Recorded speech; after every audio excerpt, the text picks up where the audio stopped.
بسم اللہ الرحمن الرحیم۔ السلام علیکم۔ روزہ قبول ہونے کی 3 نشانیاں۔ روزہ دار حضور صلی اللہ علیہ وآلہ وسلم کا یہ فرمان ضرور سن لیں۔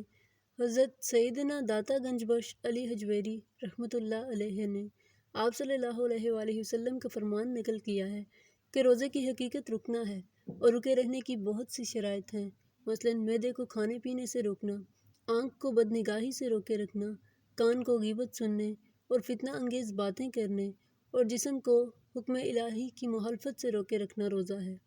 جب بندہ ان تمام شرائط کی پیروی کرے گا تو وہ حقیقتاً روزہ دار ہوگا۔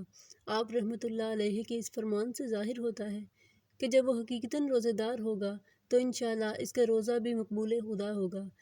تو یہ پہلی نشانی ہے۔ ناظرین، اصل بات قبولیت کی ہے۔ ہمارا کوئی بھی عمل کرنا اہم نہیں ہے، بلکہ اس عمل کا بارگاہ الہی میں قبول ہونا اہم ہے۔ آپ صلی اللہ علیہ وآلہ وسلم نے ارشاد فرمایا کہ روزہ صرف نہ کھانے یا نہ پینے کا نام نہیں ہے، بلکہ روزہ آنکھ، کان، منہ اور زبان کا ہے۔ زبان سے غلط بات نہ بولی جائے، کانوں سے غلط چیز کو نہ سنا جائے، اور اگر انسان پھر بھی یہ غلط کام کرتا رہے اور بھوکا پیاسا رہے تو آپ صلی اللہ علیہ وآلہ وسلم نے ارشاد فرمایا کہ اس کا روزہ قبول نہیں ہے بلکہ فاقہ ہے۔ یہاں روزہ قبول ہونے کی کچھ نشانیاں ملاحظہ فرمائیں کہ اگر آپ کا روزہ قبول ہوگا تو کچھ ایسی چیزیں خود بخود ظاہر ہو جائیں گی جس سے آپ یہ سمجھ سکتے ہیں کہ ہمارے روزے کو اللہ تعالیٰ نے قبول فرما لیا ہے یا نہیں۔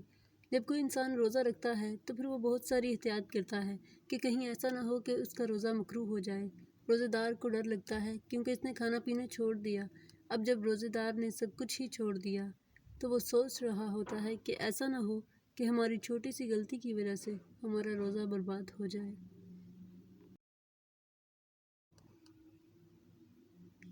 قیامت کے دن جب لوگ اپنے اعمال لے کر آئیں گے تو کوئی نماز لے کر آ رہا ہوگا، کوئی عبادت لے کر اور کوئی روزہ لے کر، تو اللہ تعالیٰ اور اس کے فرشتے ان کو اجر دینا شروع کر دیں گے۔ نمازیوں کو اس کا بدلہ مل جائے گا، صدقہ دینے والے کو اس کا صلہ مل جائے گا، فرشتے اس کا بدلہ اور انعام دے دیں گے۔ پھر باری آئے گی روزہ دار کی تو فرشتے کہیں گے، یا رب، یہ روزہ دار ہیں جنہوں نے تیرے لیے روزہ رکھا تھا، بھوکے اور پیاسے رہے تھے، تو کیا ان کو اس کا اجر دے دیا جائے؟ تو اللہ تعالیٰ فرمائے گا، اے فرشتے پیچھے ہٹ جاؤ، اس کا روزہ خالص میرے لیے تھا اور میں خود اس کے روزے کا اجر عطا کروں گا۔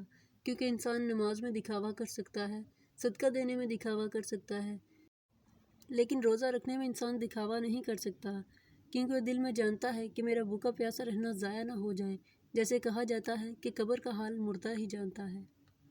عبادت کے قبول ہونے کی نشانی یہ ہے کہ اگر آپ نے نماز پڑھی، مثلا ظہر کی نماز، اور ظہر کی نماز پڑھنے کے بعد آپ کو عصر کی نماز پڑھنے کی توفیق مل گئی، تو یہ اس بات کو ظاہر کرتا ہے کہ اللہ تعالیٰ نے آپ کی ظہر کی نماز کو قبول فرما لیا، کیونکہ جب اللہ تعالیٰ کسی کی نماز کو قبول فرما لیتا ہے تو پھر اگلی نماز کی اس کو توفیق عطا فرماتا ہے۔ تو اسی طرح اگر ہم نے ایک روزہ رکھا اور اس کے بعد ہم نے اگلا روزہ بھی رکھ لیا تو یہ اس بات کی نشانی ہے کہ ہمارے پچھلے روزے کو اللہ تعالیٰ نے قبول فرما لیا۔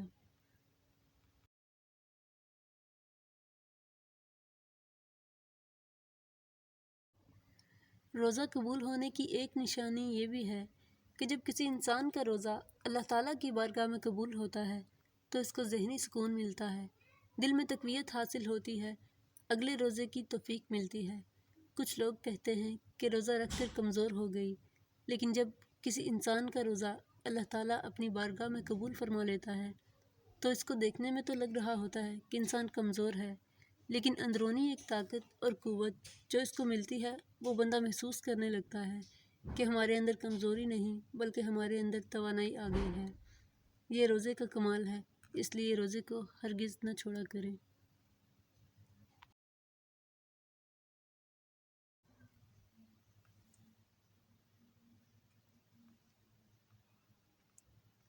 آپ صلی اللہ علیہ وآلہ وسلم نے ارشاد فرمایا کہ جس نے ایک روزہ بغیر بیماری یا مجبوری کے چھوڑ دیا تو پھر ساری زندگی اس نے روزہ رکھا تو وہ اس کا حق ادا نہیں کر سکتا۔ آپ صلی اللہ علیہ وآلہ وسلم نے ارشاد فرمایا، قیامت کے دن عرش کے سائے کے نیچے روزہ دار کھاتا پیتا اور مسکراتا ہوگا، بے روزہ دار حساب و کتاب میں مبتلا ہوں گے۔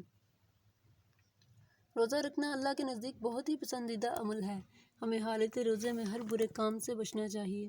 انسان کمزور ہے، اللہ کو یہی ادا تو پسند ہے کہ دیکھو میرے بندے کو بھوک بھی لگ رہی ہے، پیاس بھی لگ رہی ہے، لیکن پھر بھی وہ میرے لیے بھوکا ہے۔ افطاری کے وقت جب وہ دسترخوان پر بیٹھتا ہے، اللہ فرشتوں سے فرماتا ہے کہ دیکھو میرے بندے کے سامنے کھانا رکھا ہے، پانی رکھا ہے، فرشتوں اس کو بھوک بھی لگی ہے لیکن یہ کھانا کیوں نہیں کھا رہا؟ تو پھر فرشتے جواب میں کہتے ہیں کہ یا رب اس کو تیرے خوف نے روک رکھا ہے۔ تو اللہ تعالیٰ فرماتا ہے کہ میں نے اس کی بخشش فرما دی، اور اللہ تعالیٰ خوش ہوتا ہے، ایسے روزہ دار کو دیکھ کر مسکراتا ہے۔ روزے کو سابقہ گناہوں کا کفارہ کہا گیا ہے۔ جس نے رمضان کا روزہ رکھا اور اس کی حدود کو پہچانا اور جس چیز سے بچنا چاہیے اس سے بچا، تو جو کچھ گناہ وہ پہلے کر چکا ہے اس کا کفارہ ہو گیا۔ جس نے ایک دن کا روزہ اللہ کی رضا حاصل کرنے کے لیے رکھا، اللہ پاک اسے جہنم سے اتنا دور کر دے گا جتنا کہ ایک کوا اپنے بچپن سے اڑنا شروع کرے یہاں تک کہ بوڑھا ہو کر مر جائے۔ تو ان باتوں سے معلوم ہوا کہ اگر ہم ان بیان کردہ فرامین کے مطابق روزہ رکھیں تو اللہ پاک کی رحمت سے امید ہے کہ روزے کی قبولیت ہوگی۔ اللہ پاک ہمیں نیک اعمال کرنے کی توفیق عطا فرمائے، آمین۔ ناظرین، ویڈیو اچھی لگی ہو تو چینل کو سبسکرائب کریں اور بیل آئیکن کو پریس کریں۔ شکریہ۔